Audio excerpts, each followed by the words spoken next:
read the 5-year plan that was released in late September, a PFM related to the county? Yes, yes, it's sobering. It really is. It is something that clearly indicates to us, a need to mend our ways. I mean, I think we all know that fundamentally we can't go along borrowing for the rest of our lives and never envisioning a time when we have to pay it back. I think that with that in mind, no problem. I think with that in mind, what we have to do is, we have to get the best handle on the situation as possible.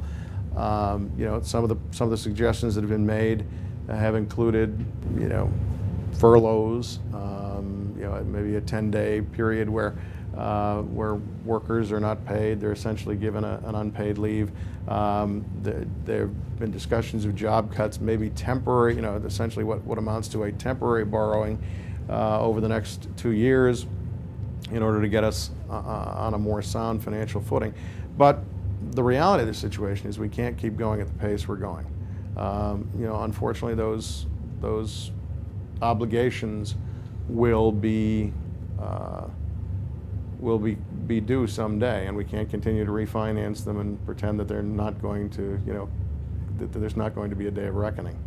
That report talked about the Controller's Office in particular and the backlog of audits. Right. For Recorder of Deeds, Sheriff, Treasurer, Register of Wills, only completed through 2005. Right. 42 of the 76 audits of municipalities are outstanding for 2006 and beyond. Yet you've proposed audit of LCCC as well as county programs, not just the row offices. Right. How?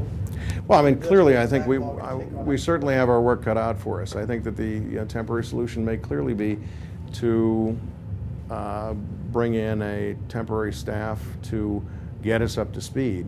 I think there's a short-term plan and a long-term plan. The short-term plan is, we need to do what's required. We're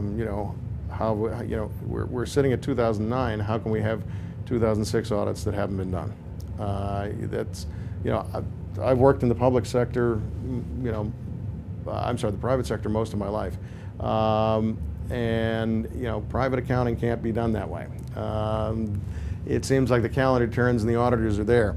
And so as a result, I find that a little surprising. I think that's a management issue.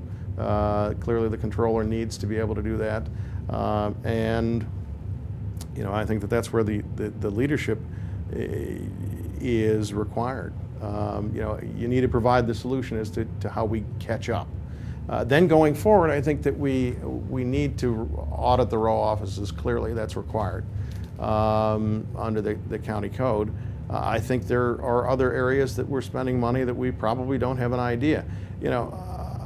One of the situations that we've found ourselves in, we thought we had good ideas, and whether it be the juvenile detention center or some other areas, and we found that we really didn't have the control of the process, or that it just was a bad deal. Somebody should have been saying that. I mean, credit to Steve Flood. Steve Flood said that was a bad deal a long time ago, and it was just a matter of determining how bad a deal it actually was.